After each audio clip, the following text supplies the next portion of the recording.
Olá, vamos conversar sobre essa preocupação interessante e curiosa que existe hoje em dia sobre os padres, né? Estão interessados de que o padre case ou algo do tipo.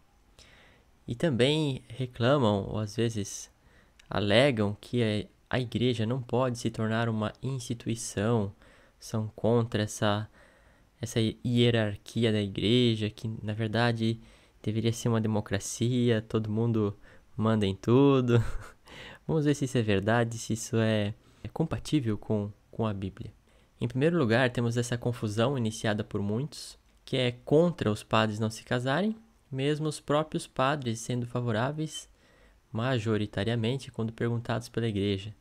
Então existe aí um censo que, em geral, cerca de 66% dizem que são favoráveis a continuar assim a regra, e outros, por alguns motivos, talvez eles querem se apaixonar ou coisa assim, acabaram cedendo e querendo alterar essa regra para possibilitar o casamento. Então, os próprios padres não estão tão preocupados com essa questão como as pessoas que estão em outras igrejas estão preocupadas com elas. Ou seja, isso torna essa questão um pouco interessante. Por que as pessoas estão tão preocupadas com os padres e eles não estão tão preocupados em querer casar-se? Mas vamos verificar também essa questão na Bíblia. Vamos entender então, lendo o capítulo 3 de 1 Timóteo, esse critério de seleção.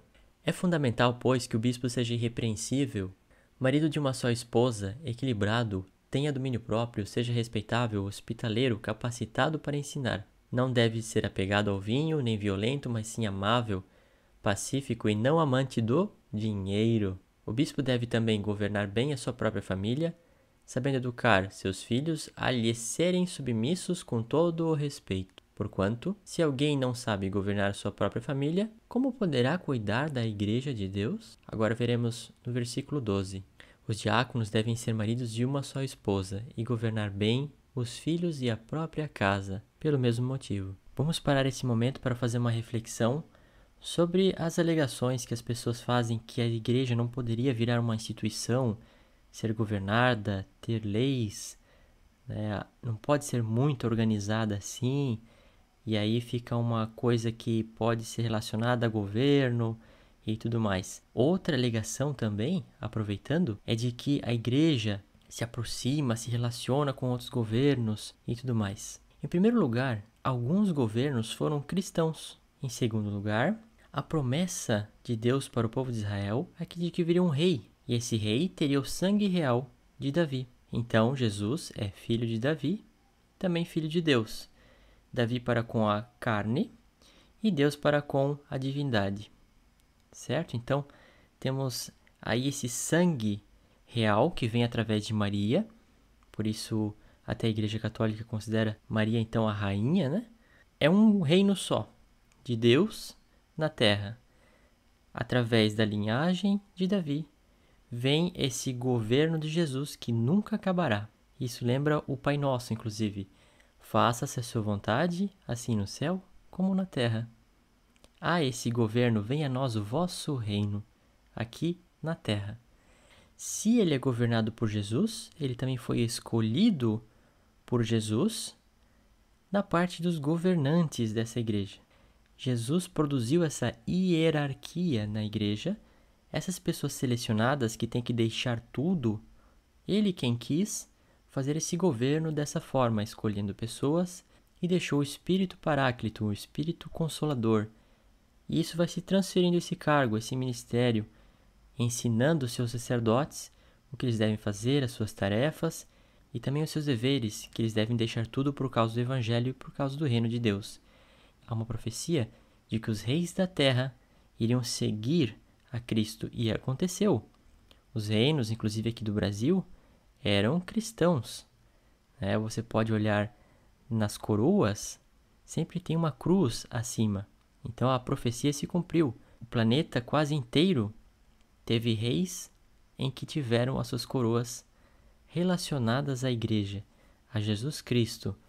Judas participava desse reino desde o princípio e traiu este governo, traiu a Jesus. Isso já prefigura que muitos que entrarão nesse reino de Deus podem trair o Evangelho, através de seus próprios pecados. Pessoas que estão no reino, mas acabam caindo. Isso já foi previsto por Jesus Cristo e isso é o que vai acontecer. Então a gente não pode cobrar que as pessoas dali sejam perfeitas, porque esse reino é um reino feito por homens, dado autoridade por Cristo, para a santificação das pessoas. É uma ferramenta de santificação, por isso que é um reino da Santa Igreja. É ela que te batiza, é ela que te leva o Evangelho, e é ela que te guia para as coisas espirituais, a Jesus Cristo e a todo o Evangelho. Vamos verificar que Jesus não quer, e a mensagem é transferida através dos apóstolos, que um recém-convertido, por exemplo, entre e faça parte desse governo da igreja, porque ele já vai começar errado, né? Ele vai querer ser soberbo, orgulhoso e tudo mais. Há esse filtro, essa preocupação em fazer uma hierarquia correta, que leve a sério as coisas de Deus e tenha tempo para se dedicar às obras de Deus, à santificação das pessoas, né? Então, aos ministérios implantados por Jesus. Veja em 1 Timóteo, capítulo 3, versículo 6.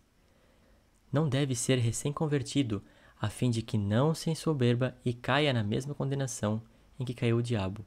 Aqui temos a confirmação bíblica do que acabo de dizer. Então as pessoas acabam esquecendo que o critério de escolha não é o critério do ministério, de conduta. Então deve ser uma pessoa capaz de governar, que tenha a sua mulher, os seus filhos, em conformidade com um bom governo em sua casa, nessa instituição chamada casamento, para então também ser capaz de governar a igreja, certo? Agora, não quer dizer que ele, estando na igreja, ele pode continuar a vida normal. Vamos ver na Bíblia, em 1 Coríntios, capítulo 7, no versículo 32 ao 33, está escrito: E bem quisera eu que estivesseis sem preocupações. O solteiro cuida das coisas do Senhor, de como há de agradar a Deus, mas o que é casado cuida das coisas do mundo, de como há de agradar à mulher. Ou seja, o casado, ele está cuidando das coisas do mundo e não do reino de Deus. Então, o ideal é que fosse uma pessoa solteira, que não se casasse, para cuidar do reino de Deus, das coisas santas. Em Mateus 19, 29, vamos ler: E todos os que tiverem deixado casas, irmãos, irmãs, pai, mãe, filhos ou campos, por minha causa, receberão 100 vezes mais e herdarão a vida eterna. Agora em Lucas, capítulo 14, versículo 26, está escrito: Se alguém vier a mim e não deixar ao seu pai e mãe e mulher e os filhos e os irmãos e irmãs, e ainda também a sua própria vida, não pode ser o meu discípulo. Comprovadamente, Jesus quer que a pessoa que vá se dedicar às coisas do reino não fique apegado à sua vida anterior. Tem que deixar a mãe, o pai, a mulher, os filhos e tudo o que lhe pertence para dedicar-se à função mais nobre na terra, que é o reino de Deus. Portanto, o critério de seleção é diferente do critério do ministério. Veja novamente Jesus dizendo do celibato dos padres ou dos sacerdotes. Em Mateus, capítulo 19, no versículo 11 ao 12, está escrito: Mas Jesus ponderou-lhes: Nem todos conseguem aceitar essa palavra, somente aqueles a quem tal capacidade é dada. Pois há alguns eunucos que nascem assim do ventre de suas mães.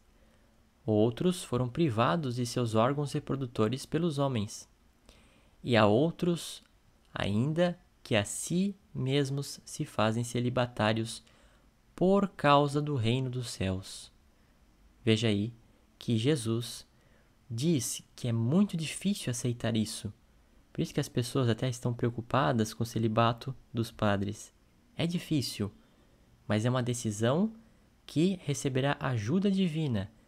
Vamos ver aquela parte novamente do texto. Somente aqueles a quem tal capacidade é dada. Então, essa capacidade de aguentar esse celibato, de lutar essa guerra é dada por Deus, então há um auxílio quando também recebe-se esse sacerdote no reino de Deus para conquistar as almas com essa fortaleza. Ainda assim, é uma tarefa muito dura. Governar a igreja é um serviço de muita responsabilidade. Ao sacerdote é confiado a igreja. E na lógica de Jesus, se muito é confiado, muito será cobrado. Vamos ler em Lucas, capítulo 12, versículo 42 ao 48. Você vai entender essa história. A quem muito for dado, muito será exigido. E a quem muito foi confiado, muito mais será pedido. Por isso, um sacerdote, ele receberá 100 vezes mais, como Jesus promete, mas, como muito é dado, muito é confiado, também muito será pedido. Ou seja, o celibato, essa vida mais restrita de deixar tudo por conta de Deus.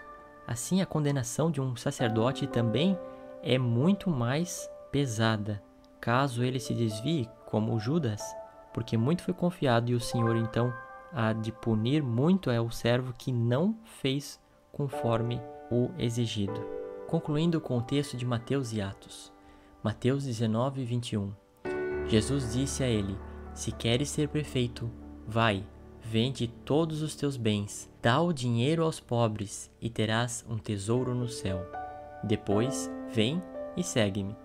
Está vendo como Jesus aqui promete aquela recompensa de 100 vezes mais e também exige que esse homem, caso ele queira ser discípulo, venda tudo e deixe tudo e venha ser discípulo. Em Atos, capítulo 3, versículo 6, está escrito: e disse Pedro: não tenho prata nem ouro, mas o que tenho, isso te dou.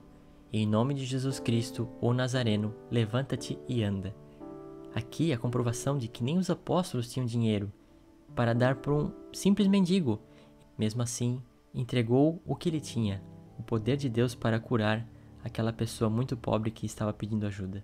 Não podemos ir contra a decisão de Jesus, desse ideal de que o sacerdote verdadeiro ele tem que deixar tudo, a sua esposa, os seus filhos, a sua vida, os seus bens, tudo para o reino de Deus.